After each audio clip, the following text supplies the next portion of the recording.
I teach in a policy school, and what we learn about when we teach about policy and we teach about war is you learn this strategy of DIME, which is diplomacy, information, military, and economics. So if you're going to fight a war, you have to fight a war on these four pillars. And information is such an interesting pillar to fight a war on, right? Because what it does is it's meant to, it's not meant to, with violence, like overstate, it's the possibility of, like, information isn't just being like, do this or we'll kill you. Information is about coercion. It's about manipulation. And so memes become this really potent way in which new kinds of what might be called fourth generation warfare are being fought. So the idea essentially is that an event will happen, and then you'll see a whole bunch of memes spread online about that breaking news event. And a lot of it is rumor and conjecture and just normal human reasoning. But then some of it is a foreign operation.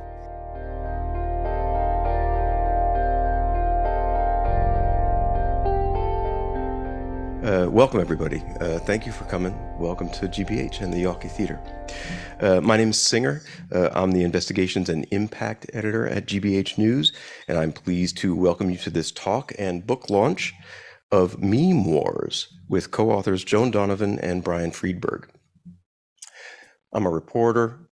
As a reporter, I have directly encountered the power of online misinformation. During the 2016 presidential election campaign, I was the politics editor for USA Today. I had an arrangement with Google that they would send me each week the top 10 search terms associated with each of the candidates. Now, for most of the year, the top terms associated with Trump were stuff like wife and women and wealth. The top searches associated with Hillary Clinton were age, healthcare, Bill Clinton. But in late summer, the top search terms for Hillary Clinton began to include words like illness and health, even though she wasn't sick.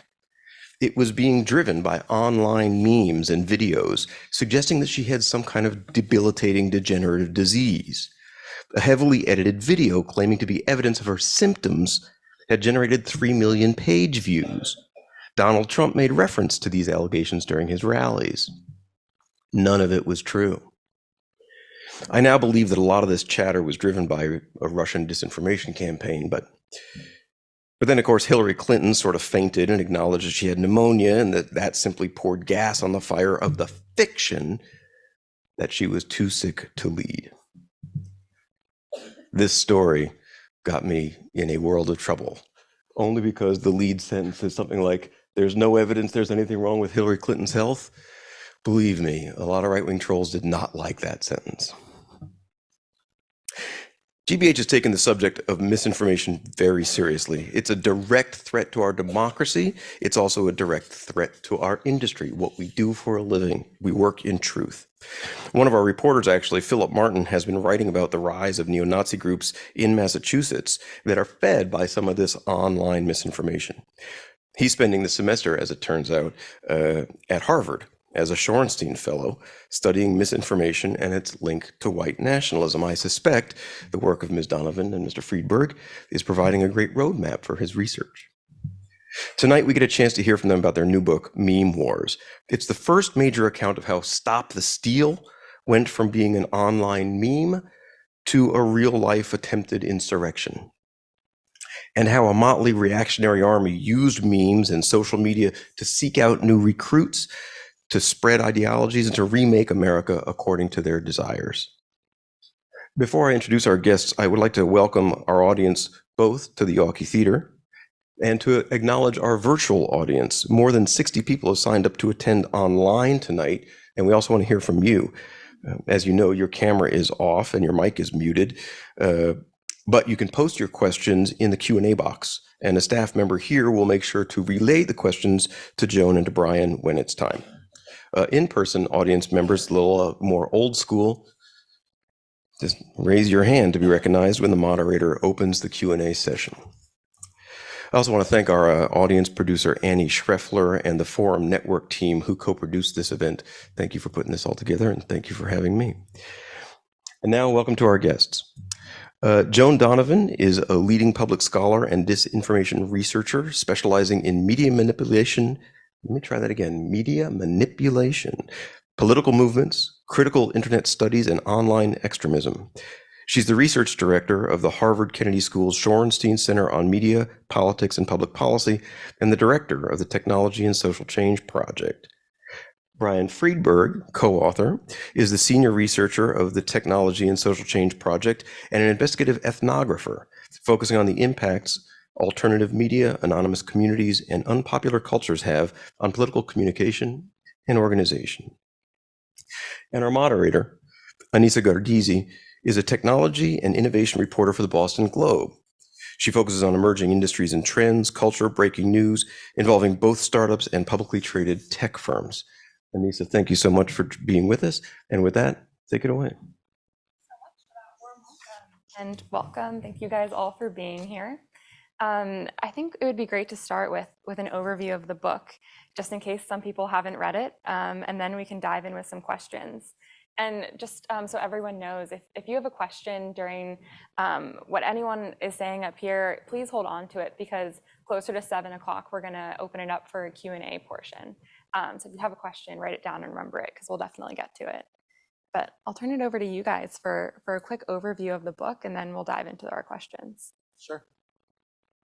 When did we decide exactly that we were going to write this book? I believe it was the evening of January 6th. Yeah, right? January 6th, the day was pretty chaotic and hectic for us. And so that night, we realized there were so many reporters calling us that everybody just wanted to know, how did this happen?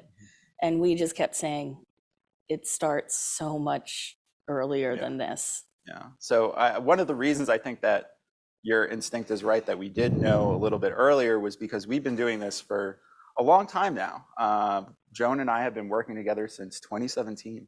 And we've been looking at the exact same things that we ended up here today to talk about. Back in New York at the Data and Society Research Institute, Joan and I began the process of trying to explain exactly how this small group of people in the far right on the internet were making such a big cultural impact. I think that's something that really unites both of what we were really interested in. Joan is a scholar of social movements and organizing, and I'm some guy who spends too much time online. And together, our powers combined, we began to sort of document both sort of the big dramatic moments, but also some of the quiet details, friendships between these folks that may fall apart dramatically, the differences between a neo-Nazi and a Proud Boy, things that for most people don't really matter, but for us were really important. And we sort of began the story in signal messages and Slack groups a long time ago. And so we were able to sort of rewind from what we saw happen, as all of us did on January 6th, and kind of go back to our notes, and began to realize that we already had quite a bit of material here that we could start to put together. And then after we decided, along with our co-author who's not here tonight, tech journalist Emily Dreyfus, that we actually were going to be able to tell a story about how the far right moved from leftovers of the Tea Party and the Ron Paul movement back in 2008 through the Occupy Wall Street movement and all of these sorts of lesser known characters who were responsible for bringing these ideas that we call memes along the way. Yeah, and I think as the book progresses, what you learn is that these factions online figure out not how to hack the system, but how to make it work for them. And so you see, it begins in many ways, meme wars begin with the leftist movements, not just in the United States, but movements in Egypt, the so-called Arab Spring, movements in Spain and in Italy, groups of people that are learning to use these pithy sayings as hashtags online to get groups of people to come together around certain ideas and then to show up in public. And they often trade on pop culture and other kinds of imagery that makes you feel like you either instantly get it or you don't. And so memes have this power where you either instantly get the joke or you're on the outside of it. And if you're on the outside of it, most of the time it doesn't matter. You just move on with your day. But we've thought a lot about memes and how memes become these important markers of which groups are winning culture wars, which groups' ideas are most visible in our society. And in particular, what we wanted to understand was how political campaigns were going to adapt to this new environment. So how, for instance, that Obama hope poster as a meme became so important to his election. That's something that's been written about thousands of times, but nobody really had written a right wing and a far right history of the internet. I say this, of course, as Pepe the Frog meme starts coming up on the screen and Feels Good Man is, introduced to you. And what's interesting about all of these memes and how we move them through the book is what we want you to understand is that Occupy Wall Street wasn't just a leftist movement.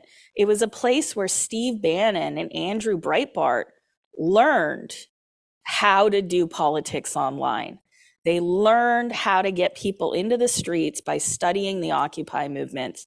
One of the most interesting facets of the Occupy movement isn't just that all of these strange people from all over the world started sleeping in parks and roiling their governments, their local city halls, but also that the way in which we came to know each other online fundamentally changed how we all started to use social media.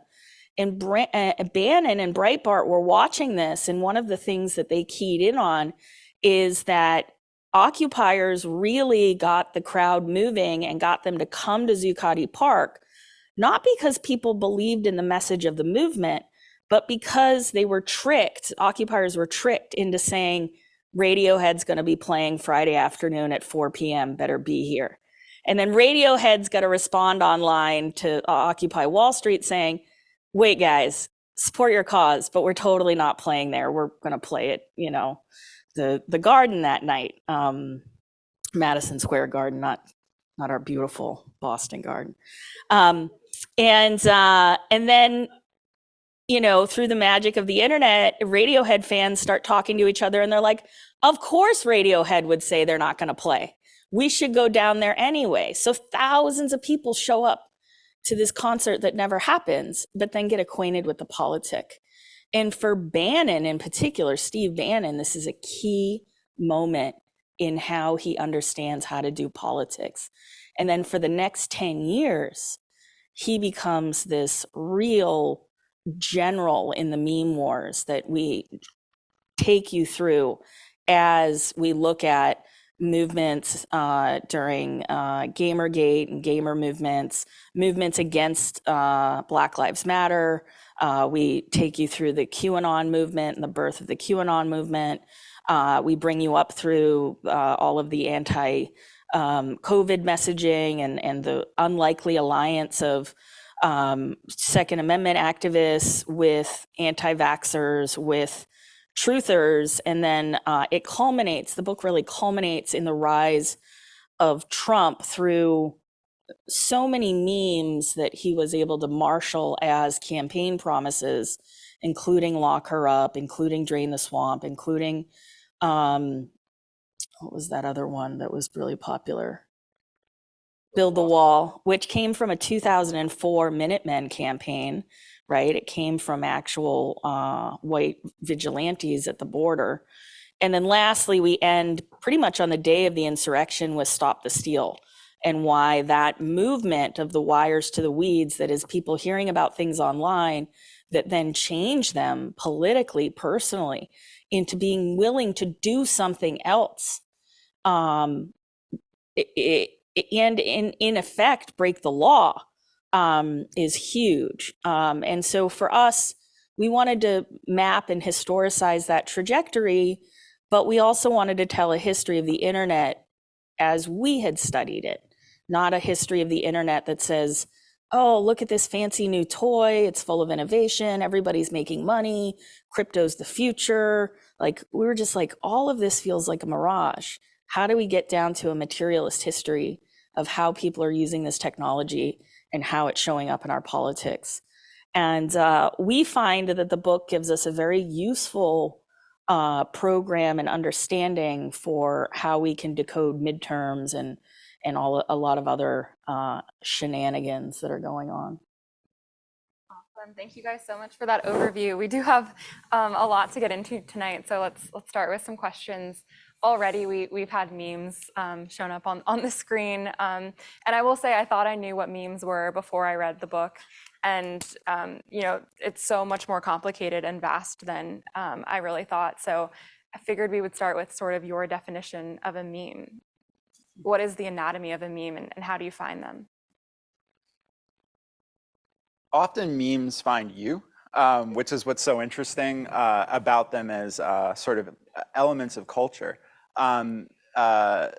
The idea of memes as a transferable unit of culture was originally proposed by Stephen Hawkins and Richard Dawkins, sorry. Yes. And so that idea that like alongside genes, there were ideas that sort of moved through people, populations, and generations.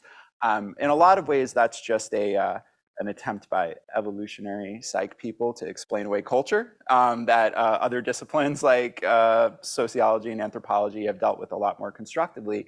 However, the name stuck, and it stuck because it became associated largely through Wired magazine with what we're seeing here, images that get spread around online that have text, have all sorts of either deep or apparent meaning, and are participatory, remixable, and often, as you can see here, there's no authorship associated with them. They're just ideas that get out like a joke used to be in a social sort of context. And yeah, when did you start paying attention to memes? You know, researching them instead of just consuming them and understanding what they were and understanding the power that they really had to transcend into culture and the way people think. Yeah, so I had begun serious research 10 years ago into the Occupy movement as part of my dissertation. And what I really wanted to understand was, how do groups of people that don't know each other use this technology to get coordinated, and then what's the outcome of that coordination? And one of the things that I thought was really unbelievable was the Occupy Sandy campaign. Because here you had New York flooded, and you had all of these remnants of these networks that had come together through the Occupy Wall Street movements that were then being repurposed and retooled so that they could deliver direct aid to people in New York that were suffering, including you had, you know, as a volunteer, I was answering this inbox, occupysandy@gmail.com. And there was about 1,000 emails an hour. And so there were several of us answering the emails all at once and coordinating in a group chat. And some of the emails were, I can't find my grandmother. She's at a nursing home. Nobody's picking up the phone.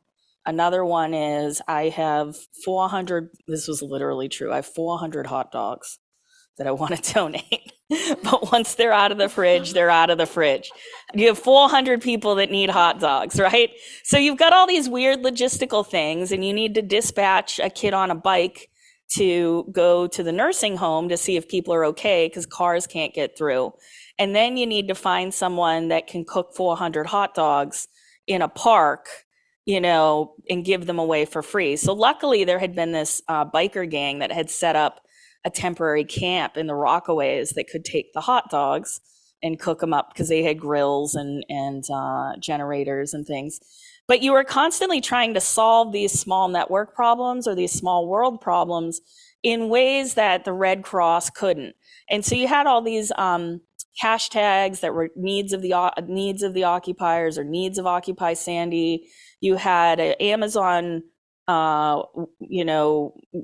registry repurposed into disaster response shopping lists. And it just seemed testament to me that if people understood this idea of Occupy Sandy, then they understood the participatory complex underneath it. They understood what they needed to do, even if they were in California or in Alabama or where have you. And volunteering was, you felt the immediate impact. The person that needed to know where her grandma was, would send an email saying, thank you for finding her. We really appreciate it.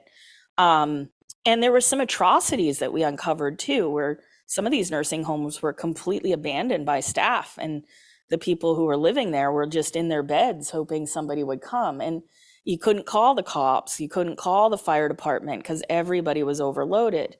But you saw in that moment the power of the internet to organize people and resources to do things. And it was happening because of this very mimetic style of campaigning and movement. So I always felt that there was more there. And then as I watched subculture shift, moving away from, my generation, we were the sort of MP3 pirates. That's what we were known for online. We weren't making memes so much as we were stealing and destroying the music industry MP3 by MP3, right? But the kids these days, right, they're pounding journalism by making anti-media memes. They're using memes as a funny way to get to know each other. They're making art, and it's all like in conversation with each other. And there are all of these jokes. But one of the things I noticed in studying white supremacist use of DNA ancestry testing, which is where I went after my Occupy work, is that the far right loved to meme. They loved it. They loved that they could get normies to share their memes, not realizing they're sharing racist stuff. They loved getting over on journalists. They loved the secretiveness of the language and the spread of things. And they loved like getting other people to chip in and meme together. And so even as like I felt like, a grandma of the internet being like, well, why don't you just steal music to do your bad stuff online? I was like, shit, we got to do something about all this racism. So that's how I first got involved in that and started tracking it and thinking about it, and like wanted to do something serious as a scholar, but also knew that this is on the fringe of what proper scholarship looks like. And that's why I think writing with Brian, who will not divulge to you that he has a master's in anthropology, but I will tell you. So he's been sort of my partner in crime and in thought for so long that it was an obvious for us. But then we brought in Emily Dreyfus, who's a tech journalist, because we really needed to have, well, she has at least 30,000 more words than I do. She's got a very, very big vocabulary. Like if you had a word for the word very big, she would have that word. And she had been writing about these issues for the last decade at Wired. And so it was a really interesting set of people coming at this from a question of curiosity, a question of how does this keep happening? And then also thinking about, well, who's going to read this book? Hopefully journalists, hopefully congressional staffer types, but mostly people like all of you that are like, what the heck is going on? How can I learn about this?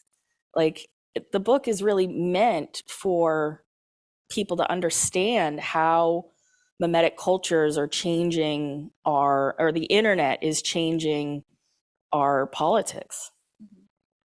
And since you guys capture the past decade of the meme wars, I know you focus on a group that you call the red-pilled right. So could you explain what that means, just so we have a better sense of which group you're talking about when you're talking about the meme wars and what these people are doing online?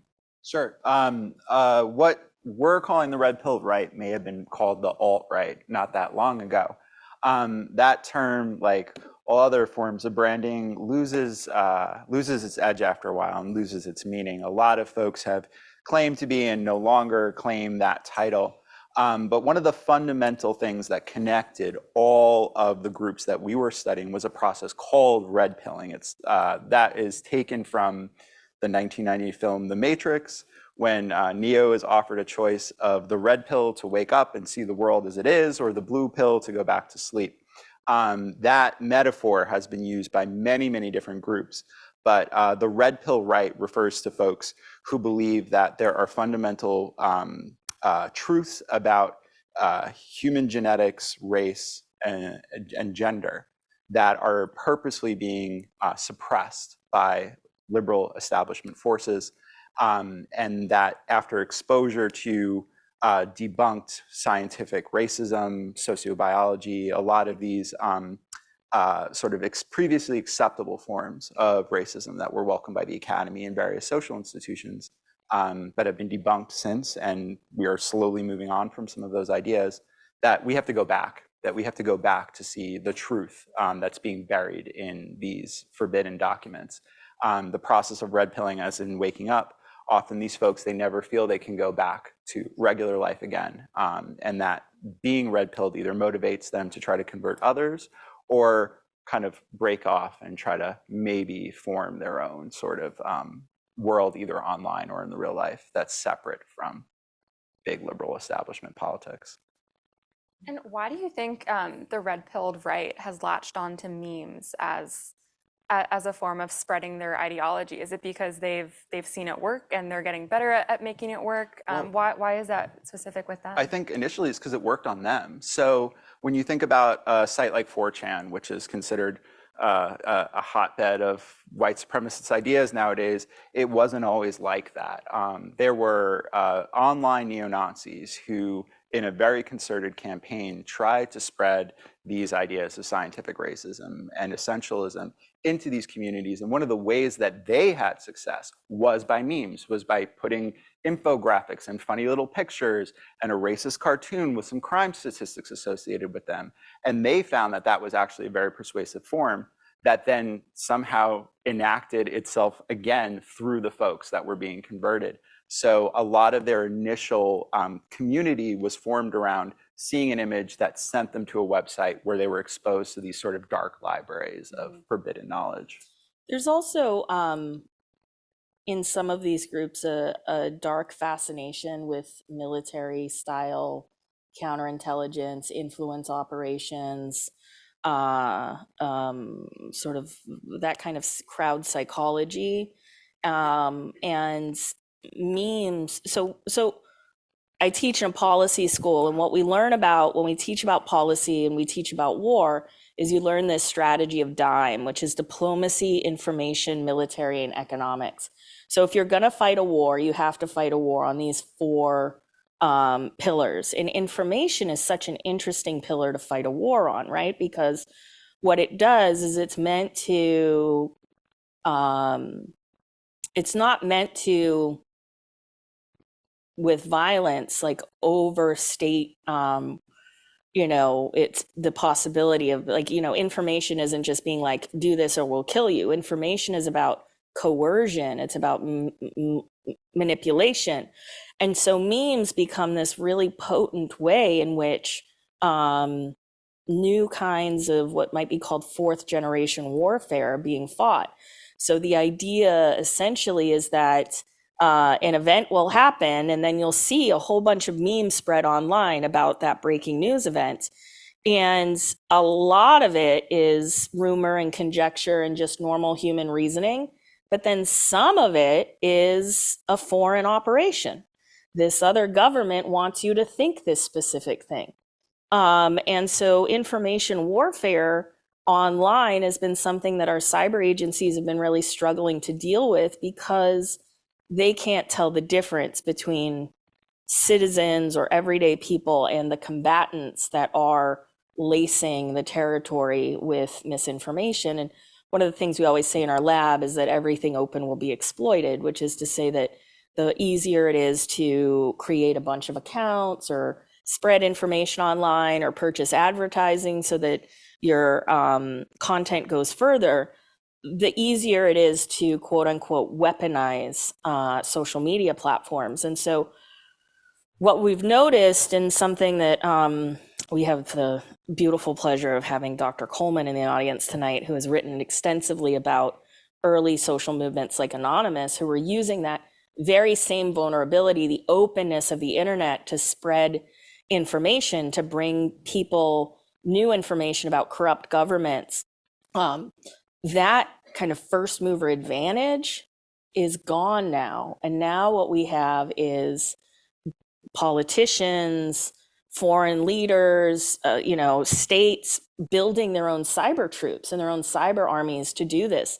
But what's interesting about a place like 4chan is, even though they might be playing at this or trying it out or experimenting, those very tactics end up getting adopted by governments and by nation states because they work. The use of enormous botnets to sway algorithms. That is, a botnet is just a bunch of automated accounts that you're like pointing at a certain issue and saying, repeat this message. And or imposter accounts, hiring a bunch of people to pretend to be other people. We see this in marketing all the time. It's like, yeah, I really love, Butterfinger's my favorite. Nobody's favorite candy bar is Butterfinger. Nevertheless, like the internet might trick you. Am I wrong? I don't think I'm wrong. We got like 2 people. All right, Halloween's over, kids, right? But what I'm saying is, brands have been manipulating these systems forever. But now, we have 10 years into this structure of communication, and finally politicians are catching up with it, right? And our book kind of tells that story of, oh, there are all these tactics and things these movements are doing, and these weirdos are learning, and these white supremacists are trying out. And then later you see our government doing it. You see other governments doing it. And so that, I think, is what is important about the way we've structured the book, is that you learn essentially that by practicing, people get better at the internet. They get better at manipulating the internet. Just like if you were to practice the piano, you would become a musician, right? And so there's something about playing the algorithms, though, that's very organic. Mm-hmm. How are you guys, I want to learn a little bit more about your process. How are you guys receiving this information and coming up with the expertise to look at different memes and tell which ones are jokes and which ones could lead to violence? Listening and watching over long periods of time. We probably listened cumulatively upwards of 6,000 hours worth of video podcasts over the years, definitely upwards of 6,000, and have many different sort of accounts that we look and listen. It's not like we're posting or doing our own influence operations, but just sort of setting up little observatories to see what's popular, what's trending in the community. Some of that can be captured automatically, and you can put together network charts out of it. A lot of it is just sort of seeing if influential people are sharing a particular image. So, for example, a very recent example, the attack on Paul Pelosi. The night that news was starting to break, there was maybe 1 or 2 tiny accounts. They were pseudonymous, no real names used on Twitter, who are being like, I heard a rumor that was actually a rendezvous gone wrong. And then people jokingly would repost it being like, that would be hilarious if it was true. But that repetition set the stage for what very quickly became denial of a police report about that situation. And that sort of joking base, the plausible deniability of it, the pseudonymous nature of, like, it wasn't a real person saying that initially. It wasn't like, someone that you could see where they worked. It was just like a random account that someone was posting on. And just that sort of process of the laundering that happens through jokes, and then eventually can become politically adopted at a scale that's kind of shocking. Mm-hmm. Mm-hmm. In these instances, even going back to January 6th, are you guys normally watching something unfold and then already knowing where to look for where it started and what group started it? Is it ever retroactive, or are you, when you guys see events like that happen, do you usually know where it came from? It's both. Sometimes something will pop up and be live, and we have a sheet of websites that we go to. Like we're researchers. Like we have this list of places we should go to and double check. And so what you want to look at is if you're watching, so like my YouTube account thinks I'm a white supremacist. So the algorithms do much of the work for me. I just sign into YouTube and it's like, you're an asshole. You want to look at this. And sure enough, I do. So on election night, for instance, I had a choice of maybe 8 live streams. One of them was a kind of cut rate MSNBC type thing, but most of them were well-known provocateurs, election denialists. And I tuned in very much like I always would and was like, oh, okay, oh, the election's being stolen. Oh, who would have thought that, people in Arizona were stealing the election? And so in that echo chamber, it's very normal, like to hear this information over and over and over again, and then to move to another platform like Twitter. If you're following the same types of people, the algorithm's going to do the work for you, and it's going to recommend similar types of people. And then you're like, oh, well, I went from YouTube and now I'm over at Twitter and they're saying the election's stolen. This is crazy. Let me check Facebook. And you go over to Facebook, the same thing's happening. But what you don't understand is that you are both creating your own reality in the sense that you are following these accounts, but that the algorithms are looking at what else you're looking at, and then they're reinforcing that behavior. The algorithms are literally called reinforcement algorithms. So these are the kind of algorithms that if you search for the word pizza at 5 p.m., like it's going to recommend to you pizza places to go eat. And then for the next 6 months, anytime you're on the internet around that time, you're going to get pizza ads, right? And so these algorithms are meant to bring you back in. What's dangerous about that, of course, is something like QAnon. So you might hear about QAnon on television. You're watching President Trump be interviewed by a journalist, and she says, well, what's your fascination with QAnon? And he says, I think they're very nice people. You're like, I don't know these idiots. Like, let me go online and see about that. So you go on YouTube, you search for it, and then for the next 5 months, you're going to get recommended QAnon content, whether you liked it or not, right? And so this gets into some of the things that I think where our work really needs to go, which is we do need to set up systems where people can disengage from these algorithms. They can say no more on certain kinds of content, that they can shape their experience. We also need a lot more public interest content online, which I call TALK, timely, accurate, local knowledge. Because if we don't start filling these voids, especially in the midst of breaking news events, these kinds of people that have practiced this now will just jump in and become the first thing you see. And we also have to hold these companies to higher standards, which is to say that they're making money off of us spending our attention on these places, and we need better information curation. We shouldn't have to wade through misinformation to get to knowledge, right? Especially if it's life or death, in the sense that you're like, oh yeah, what's this thing happening to me? I have a fever and I got a rash somewhere, and I'm not going to tell you where, but I'm Googling, I got a fever and I got a rash over here. And if Google's telling you have cancer, right? And you're just like, but I got a fever and I got a little rash on my butt. Like what's going on? Right? But the internet isn't built for public health. It's not built for news. And so we really need to think about, okay, if what I consider our book as a state of play, if this is the state of play, then how do we get out of it? How do we work together? How do we insist on a public interest internet that cares about the quality of the information ecosystem? Yeah, I want to talk about misinformation and the pandemic a little bit later, but first back to politics. Which politicians know about the meme wars and are using some tactics in their messaging and in their communication with the public. Who's good at it? Who's good at it? Gosar, MTG, Marjorie Taylor Greene's good at it.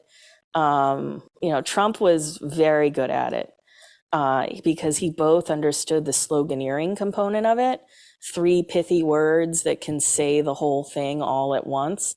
Stop the Steal was a campaign that started actually in 2015 when Roger Stone believed that Trump was going to lose the primaries. So he registered that URL. They just sat on it, right, until later. So Trump really got it.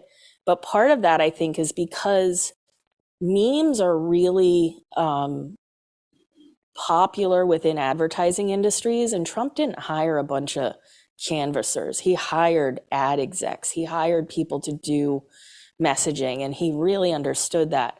Paul Gosar is like, he's a trip, man, because you never know what he's talking about on Twitter, but there are layers upon layers of subliminal information that go through his tweet deck. Wasn't he the one that did Epstein didn't kill himself in 18 tweets? Mm-hmm. So he did 18 tweets, and each tweet started off with one of the letters in Epstein didn't kill himself.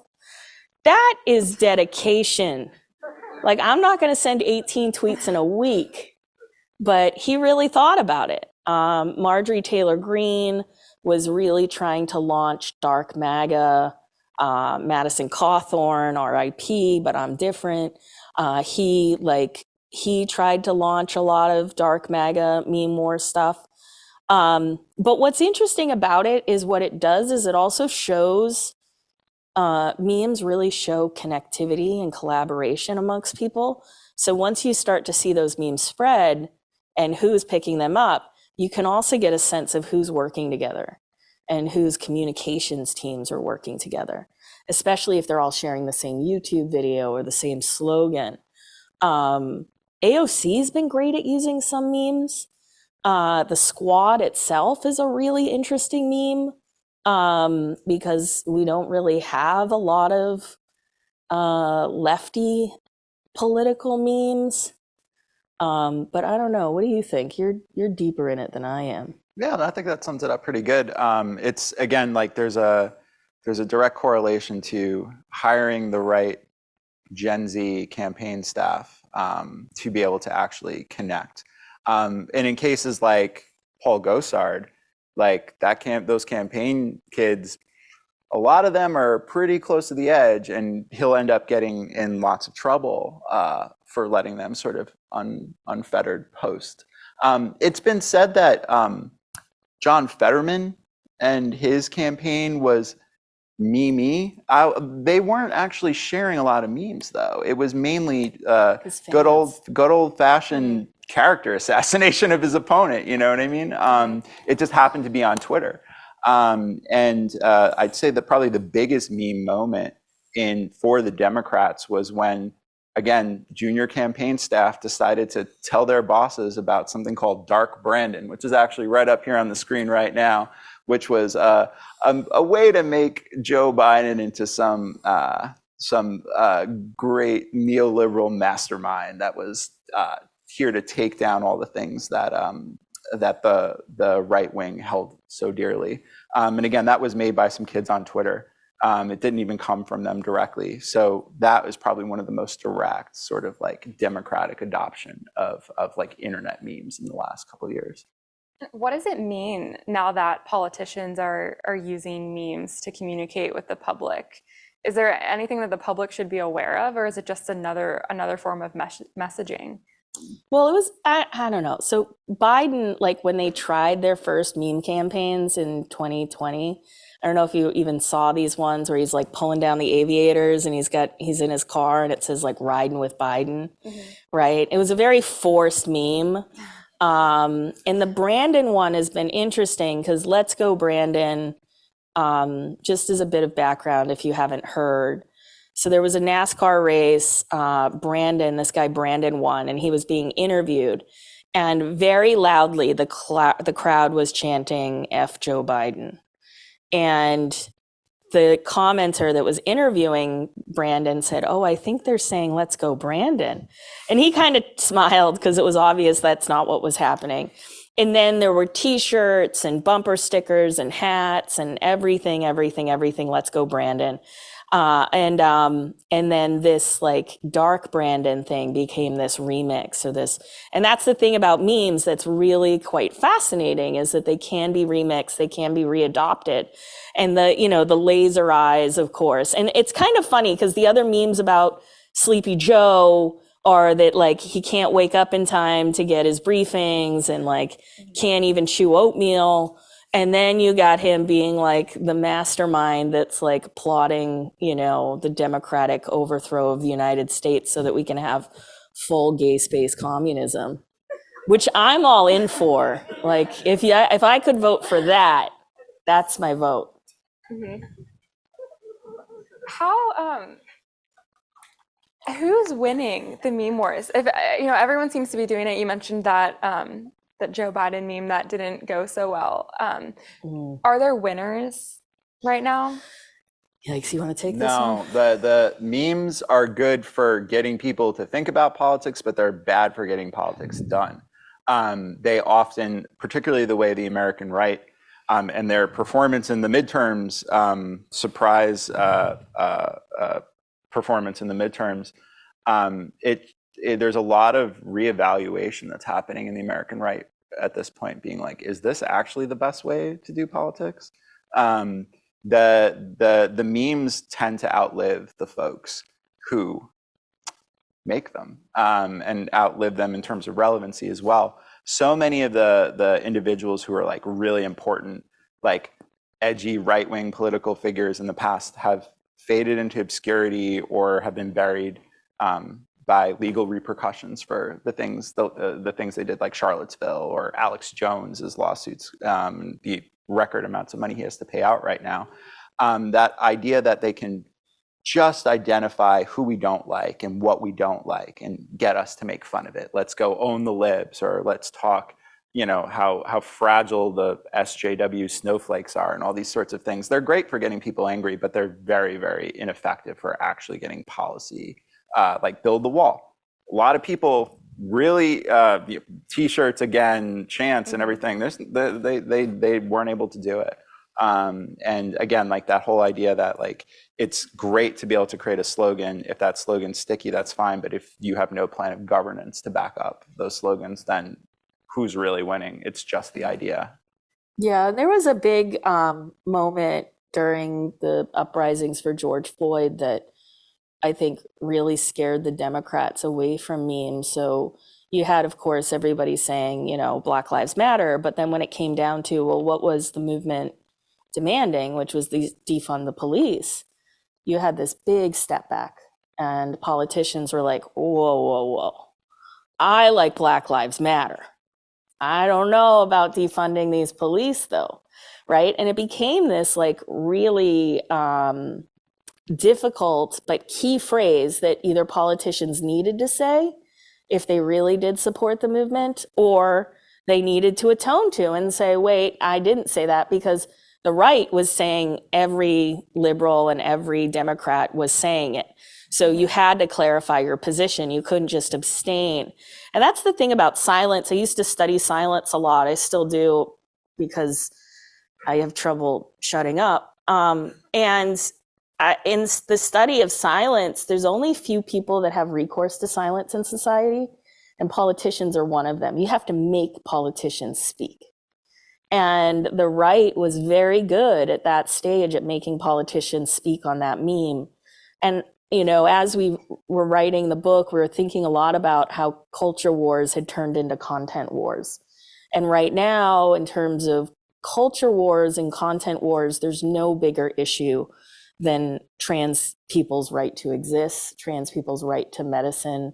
And what you see playing out online is what started as a meme that was a riff on this meme, okay, boomer. So surprise, surprise, Gen Z thinks everybody over 30 is a boomer. I'll live with it, right? But that meme, which was really funny, and it was funny to call your dad boomer, and it was funny to, like, you know, call Bernie bros boomers or whatever, that turned into this meme called OK Groomer. And groomer was a way for transphobes to label trans people online and get around the terms of service that they would get. Basically, the terms of service said you can't call someone a pedophile. So groomer was the next best thing that they were able to use as a slur against trans people. And you saw this vitriolic fighting happening, which then culminated in bomb threats to Boston Children's Hospital and outing of hospitals that were doing gender affirming care, particularly endocrinologists that were dealing with intersex children, not just people that were transitioning. And what you have now is Twitter and different platforms are willing to take down comments that involve groomer, but we now are seeing another shift within that content war, where we're seeing much more actual physical violence, right? And you see hospitals now taking down websites that talk about the kinds of care they give to LGBTQ youth or intersex youth as well. And so this is where, like, the stakes start to make more sense, because what we're fighting is an information war. And we're fighting for people that have always gotten the short end of things, that have always been underserved, to be able to use communication technologies freely, to engage in their rights to healthcare, to civil rights, to be who they are in this world.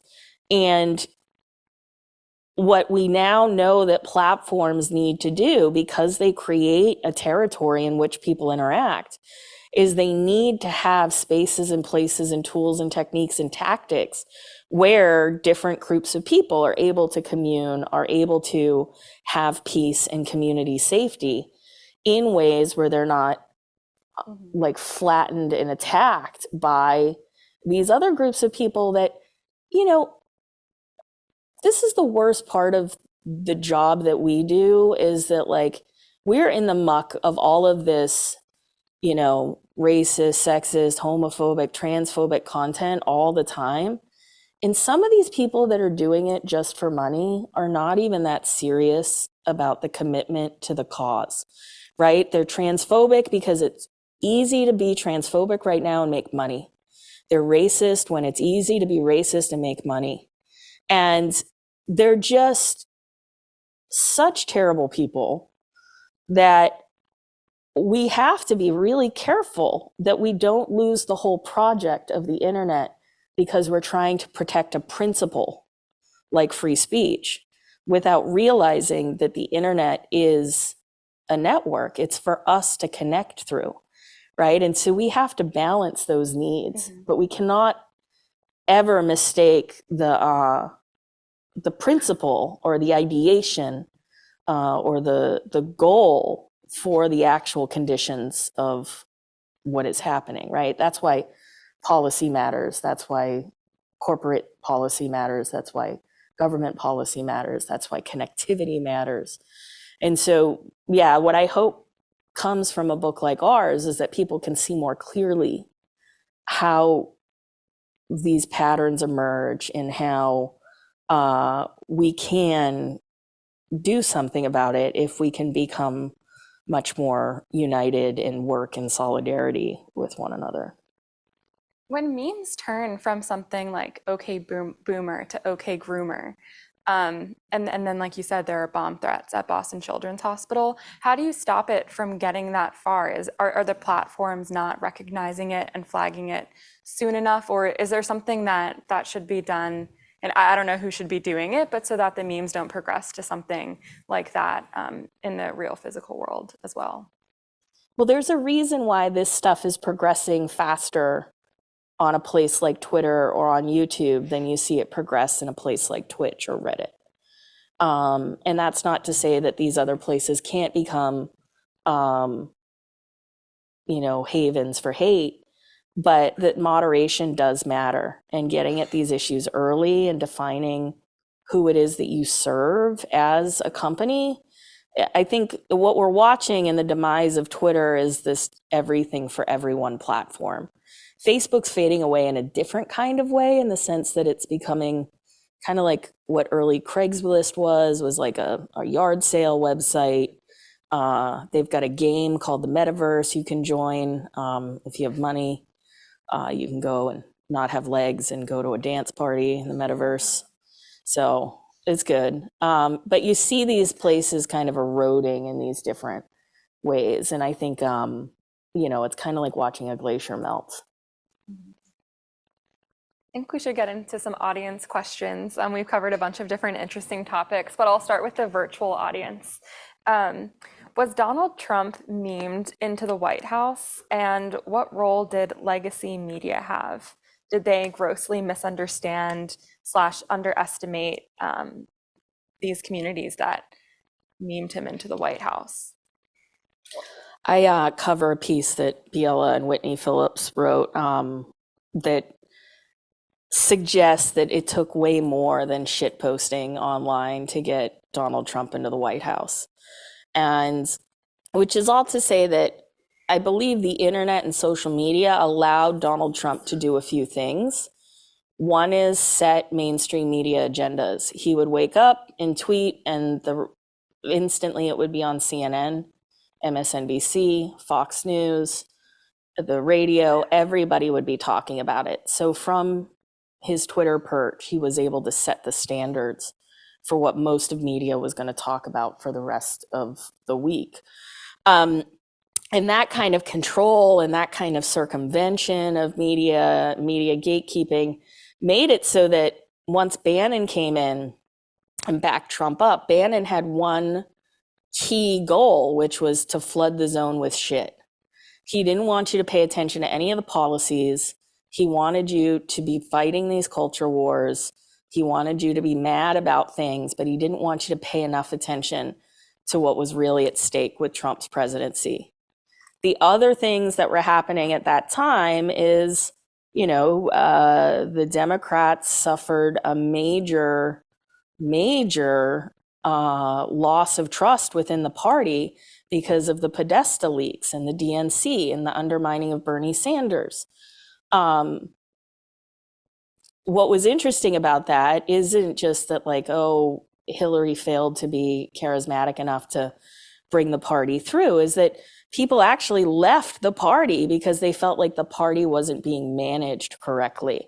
And there were lots of these protests that nobody remembers in the lead up to the 2016 election, where people were calling for the DNC to reevaluate its practices. And so I think Donald Trump wasn't necessarily memed into the White House, but so much as he, as a man and a living meme in and of himself, he plays a millionaire on TV, right? And in Home Alone, right? He plays, he's got this thing about him that, I think people did believe that he was a third way, which the memes, I think, helped young people understand him in a way, but I don't think those young people were consistently a good voting bloc for him. That was the other thing, is when you look at the statistics, it was more like he was the Republican candidate and lots of people weren't voting, right? So a lot of people didn't go to vote that would have normally gone to vote for Democrat. So, but it's complicated. Voting's really complicated. I don't pretend to know a lot about voting, but I surround myself with people like Rob Ferris who does. And that helps me understand more about, voting is a bit more like a team sport. Once you join a team, you stick with it. It's very rare for you to switch your teams. But in close elections, messaging matters. And of course, this system of electorates and the Electoral College seems to be a really strange puzzle that has to get put together every year. But ultimately, when we talk about disinformation in elections, what we're really trying to understand is, did people behave differently because they believed a lie? And is that behavior different in the sense that they voted for someone different, or did they just stay home, right? Those are the big questions we want to ask about people being misled. And if we have questions from the audience, we are able to get you a microphone to your seat, or there's also a microphone in the back, but just feel to flag me so we're making sure we're not missing any of your questions. But the next one from the virtual audience, I think, Brian, this might be a good one for you. We've been talking a lot about memes that are spreading misinformation or memes that are just jokes and silly and maybe even harmless. But have you, in your research, seen any examples of truth-based or truth-seeking memes that are trying to combat these other type of memes or harness this type of power for something that is true? Sure, or at least something for good. A lot of left organizing, particularly around mutual aid and different forms of community support, use like meme formats to get information out to their communities, to amplify fundraisers, to help disadvantaged people, and often will groups associated with the BLM movement would use memes as a way to sort of show statistics around police violence, etc. Those memes, however, from the other side, they would call those disinformation memes or, whatever. So it's a very subjective sort of position. Mm-hmm. However, like there's lots of folks who use them for pro-social causes. They're just not funny, they're earnest. There's a lot more at stake than just wanting to make liberals feel bad. And I think that's really like one of the big sort of differences with right-wing political memes versus pro-social ones. Got it. Do we have any questions from the audience yet? Yeah, over here, if that's possible. Thank you.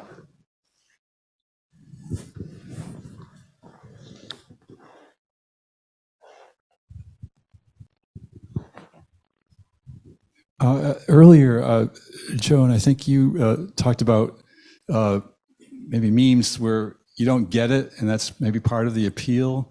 And there are certainly things that I don't get, whether it's a meme or a conversation on Twitter.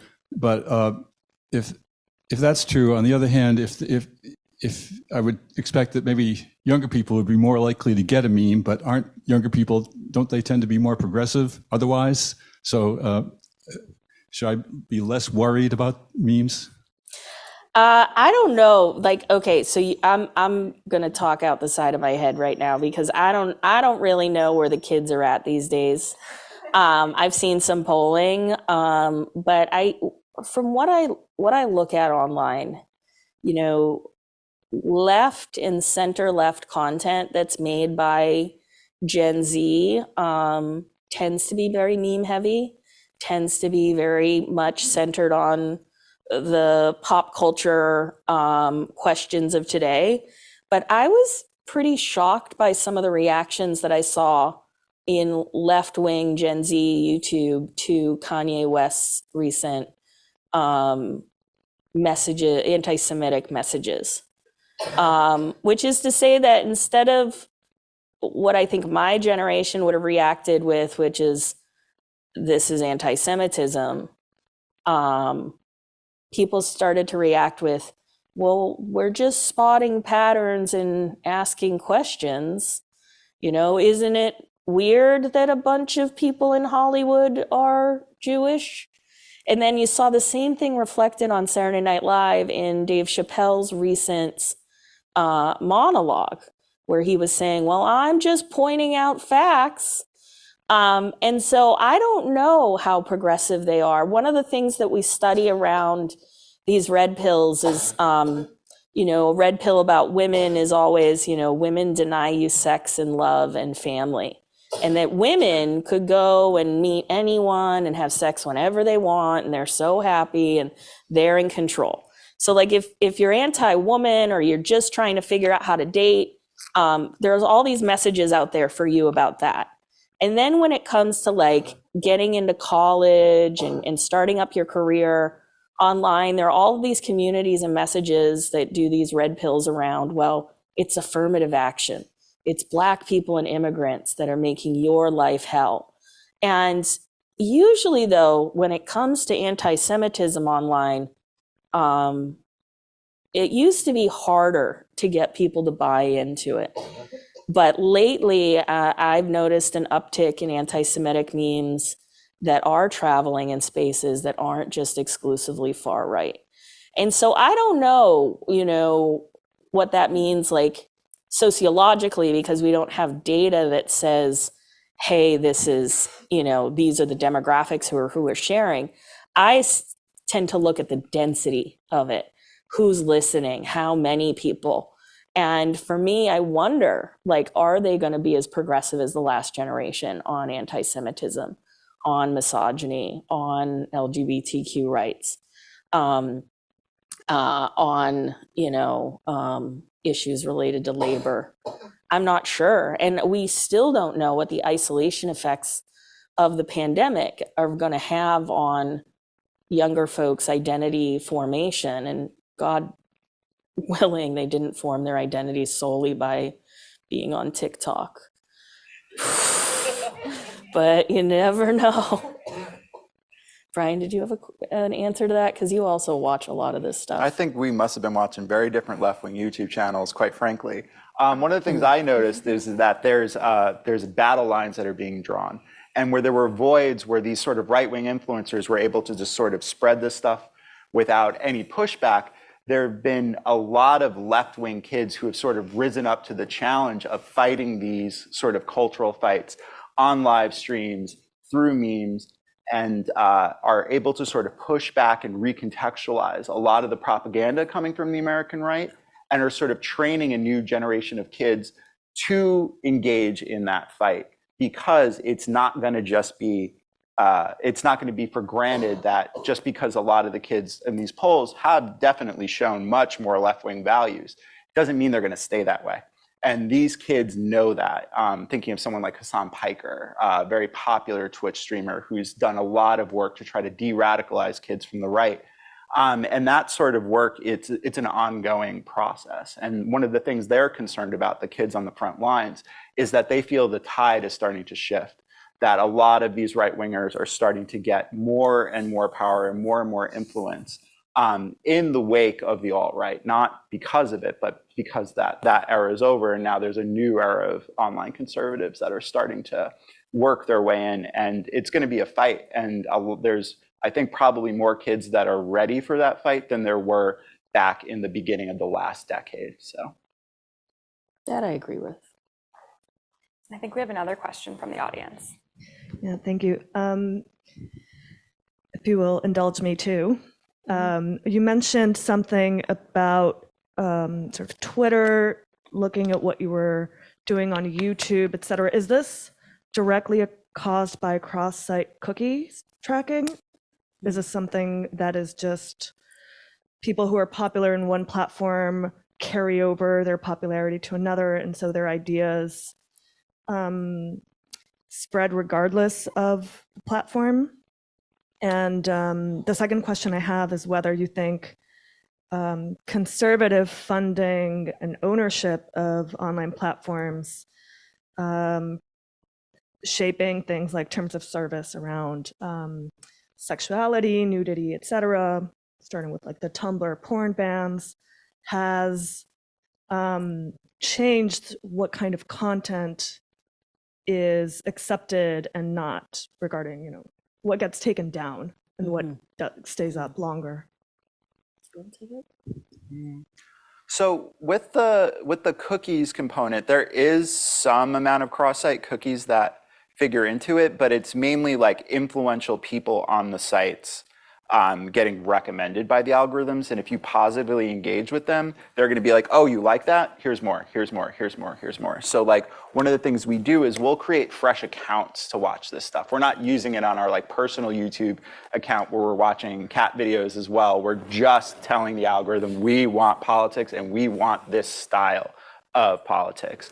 And so that's where, when we're talking about sort of like seeing the sort of density that Joan was talking about in the influence, we're trying to sort of like model the environment of a fan.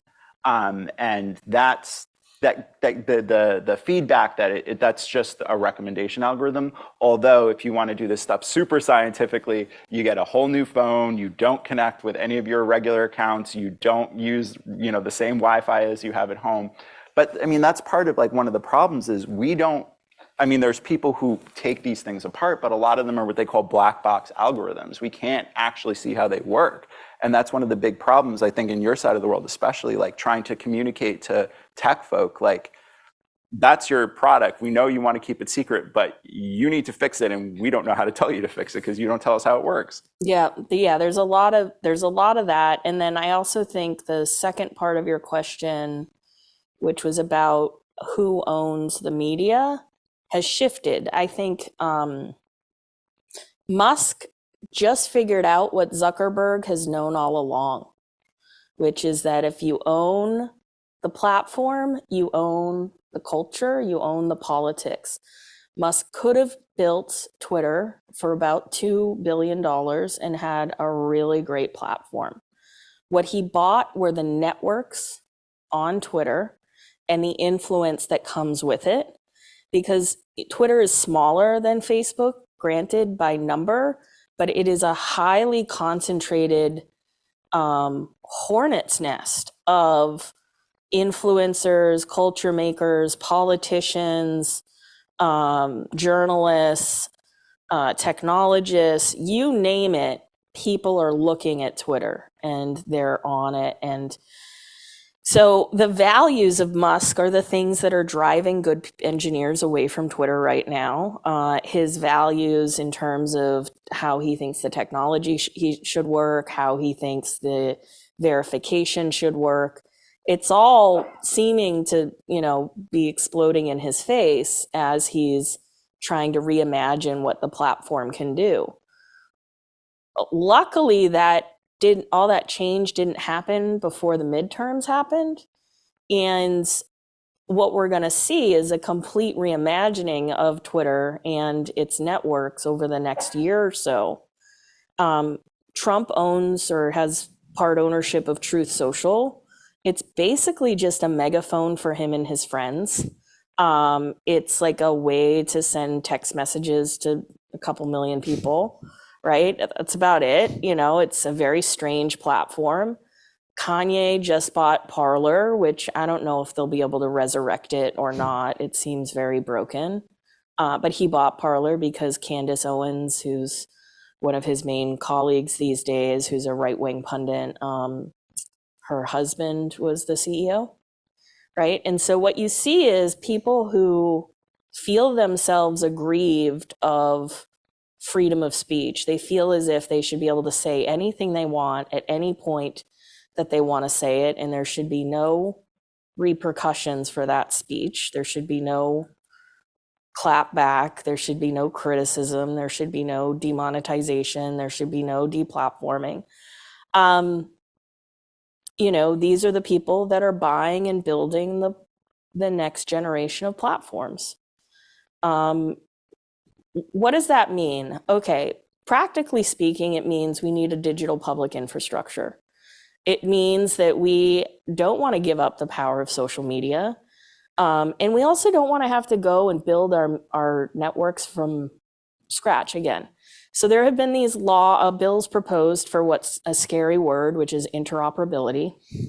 But it just means that you could take your data from a place like Facebook and upload it to another platform, so that all of your networks are still there, all of your pictures and your posts are still there.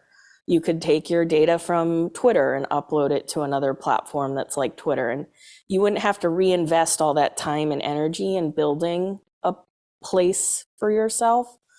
But right now, we don't have the requirement that platforms are interoperable. Think about it like a telephone number where you can call, AT&T or T-Mobile, or Sprint doesn't exist anymore. It's like I'm trying to remember which ones actually exist.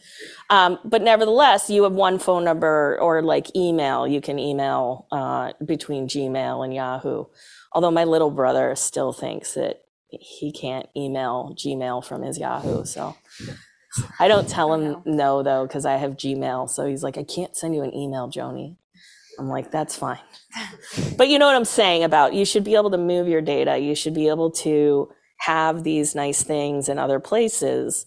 And we should be able to message each other. But ultimately, what ran away from us was scale. You have these enormous corporations. We don't know the cost of we don't know the market externalities of what it is to run a corporation at these scales. We do know that every time misinformation circulates on these platforms, journalists have to write debunks, politicians might have to weigh in. There's a massive resource drain that's put, or disinformation tax that is put on us because of the design of these systems. And we don't know its effect on our overall public health, especially post-pandemic. What we realized, shockingly, was that these tech systems are not designed to deliver public interest information, health warnings, or any timely, accurate, or local knowledge. So we weren't getting real talk from them. And ultimately, if we are to build the society that is technologically forward, technologically informed, we have to conceive of it as such, in a planned and practiced way. Twitter became a place that circulated the news. It never really changed. What would a platform look like that actually is meant to circulate the news and host discussion about the news? You know, unfortunately, business plans of news organizations are just as fault for this predicament as the business plans of tech companies, which is to say that the reason why you have so much disinformation mucking about during breaking news situations is because the New York Times won't retweet the Washington Post. So you have right-wing media working in concert with each other. You have trolls working in concert with each other, and they're all talking to the algorithms. And then the two biggest, most powerful newspapers in the world won't retweet each other, which would then signal to the algorithms that this is the most, accurate information of the time. Got a question down here? Oh, yes, great. I think we have to wrap up soon, so I definitely want to take one more. No, I'm going to keep question. talking. I'm under the hot lights. I'm like, I feel like I'm being called to testify. So first of all, as someone who's read the book, it's fantastic, so I really recommend it. And one of the things that's so great about the book is that you've really followed all sorts of different kind of communities and processes that are very hard to study. So the first part of my question is kind of a methodological one. Were there kind of limits to what you could study and understand? And I'm thinking in particular here of neo-reactionary communities in the Dark Enlightenment who, are very elite reactionaries who try to stay away from the limelight. So they're very difficult to track. And one of the reasons why I think I've just thought of them is because of the fact that a student of mine at Harvard, in anticipation of your book, kind of came to me and was like, oh, Peter Thiel is funding a bunch of projects and students here at Harvard very, very actively. And the stuff he was telling me was like so crazy. And I kind of want to turn it over to you, so I'm not going to go into detail about it, but it's clear that Peter Thiel is still really, really working in the backstage to kind of shift things in the media landscape and in other sectors. So part of my first question, which was about the limits of what you could study and understand, is connected to perhaps the active current role of someone like Peter Thiel, who, we're talking about Musk and not Thiel, right? Mm-hmm. And I think that's very deliberate. So I was just wondering if you could talk a little bit about the role of the neo-reactionaries in the world you study, and perhaps the difficulties in studying them and why it's so important to be looking at these kind of communities in terms of how they're trying to kind of shift the needle through supporting all sorts of projects that we can't even study and understand. Sure. I think let's just define neo-reactionaries for the general audience. In simple terms, they're smart people with a lot of money who want to bring an end to democracy. That is pretty, there's a whole different shades of it, but there are folks who believe that things like techno-feudalism or bringing back monarchy might be a superior alternative to democratic processes. They also, when you think about like, they work in the background in a way that all the meme folks and the street Nazis of our book, they often exploit all the chaos that they're causing and make power moves behind the scenes, things that you need FOIAs to figure out, things that you need to get financial records to actually be able to trace. We kind of focus on broadcasters, influencers as being sort of voices of a community without sort of assuming that everyone who listens to them is one way or the other. And I think that, again, that fog of war of the last decade with right-wing internet, it's benefited people who are entrenched and actually have the money to be able to do things like pay kids to drop out of college, like Peter Thiel's famous scholarship does. And the way that they're much more invested in philosophy, political philosophy in particular, of people like Girard and all these other folks who presented much more reasoned critiques of democratic institutions that then opened the suggestion for let's try something else, as opposed to getting sort of caught up in getting excited about being racist and misogynistic and burning the rest of your future. By getting it being revealed that, oh, this famous troll account is this kid in this university.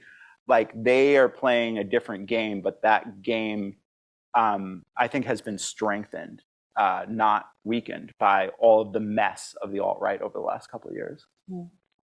Yeah, and a lot of these people made their billions in the tech industry, right? And then also tried to foment a financial revolution with Bitcoin, or you get your money for nothing, right?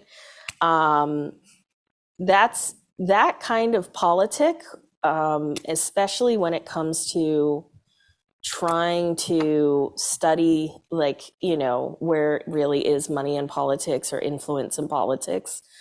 We were in our book able to talk a bit about someone like Curtis Yarvin, who does some public speaking on the role of technology in dismantling democracy, as well as the withering of democracy and democratic principles.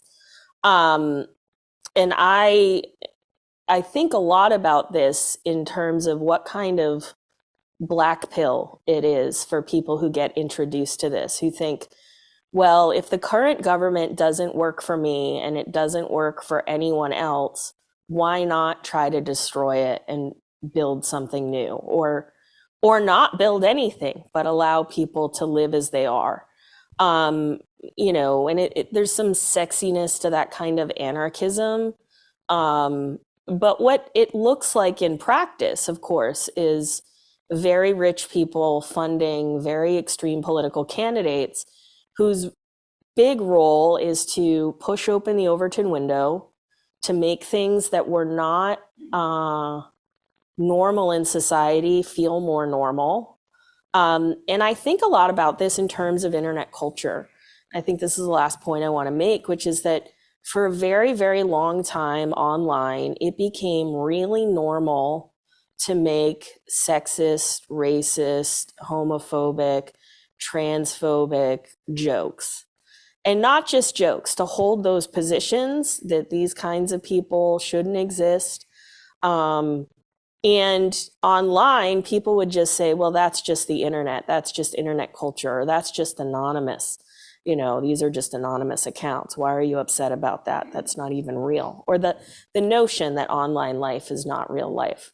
And this is what I've taken from working with and knowing Maria Ressa, who I was fortunate enough to hang out with earlier this week, was that online life is real life, and that the things that happen to you online shape you, and that for these kind of folks that hang out in the background, that fund these political strategies that are anti-democratic, I think there's a big role for journalism to play here, to dig into those FOIAs, to dig into those financial records, to dig into universities, in order to understand and unearth tech's influence on not just our technological aspects of our society, but our politics and our culture.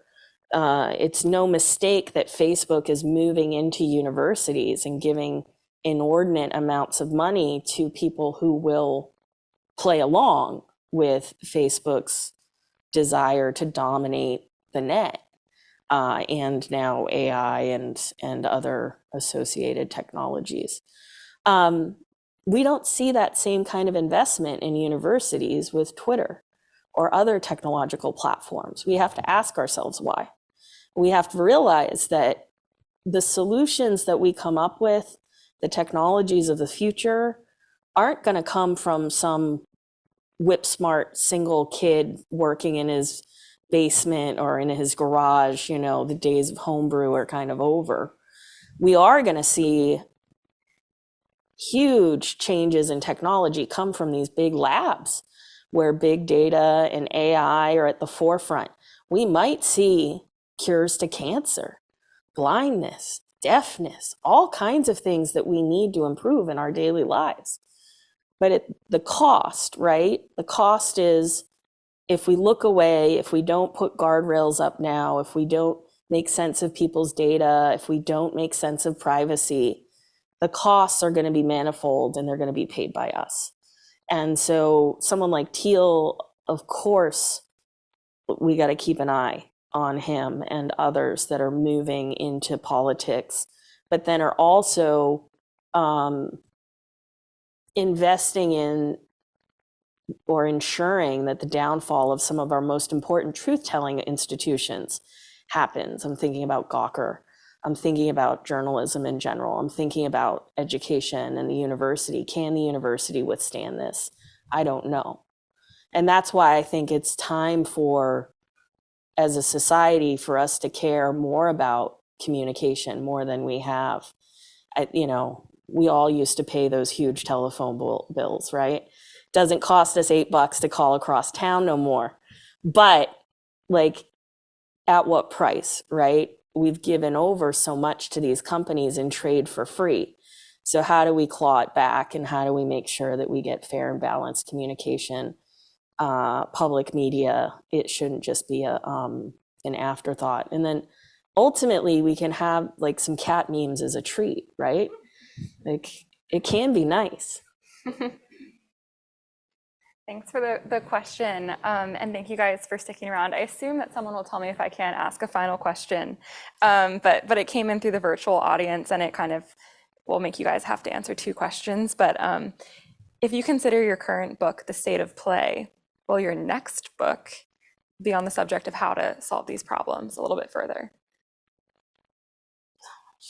Are you guys thinking about a book too? I want to write memoirs too. This time it's personal. And just have pictures of Milo and Dottie, my cats. And no, I think Brian and I write together a lot, whether it becomes a book or not. Brian is writing with a colleague of ours, Brandy Collins-Dexter, who's our associate director at the task team. She just had this beautiful book come out called Black Skinhead.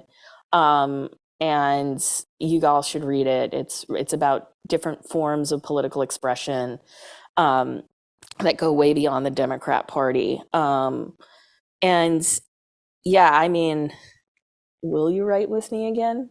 Remains to be seen. Look at that face. I'm much better at noticing problems than recommending solutions. Yes, yes, that's true. I do want to write a new book about basically how the internet ruined public health and what we need to do to fix it. And that's something that I've been grappling with because of the pandemic, and been rolling the tub around with Brandy Zadronsky at NBC News on what that might look like. But maybe it's not a book. I don't know. What's the difference between a book and something people will actually pay attention to? I don't know. It's it's a good topic for another conversation. Exactly. But it sounds like a good book idea. But thank you guys so much for joining, and thank you to everyone joining in person and joining virtually. This was great. Thank you. Thank you.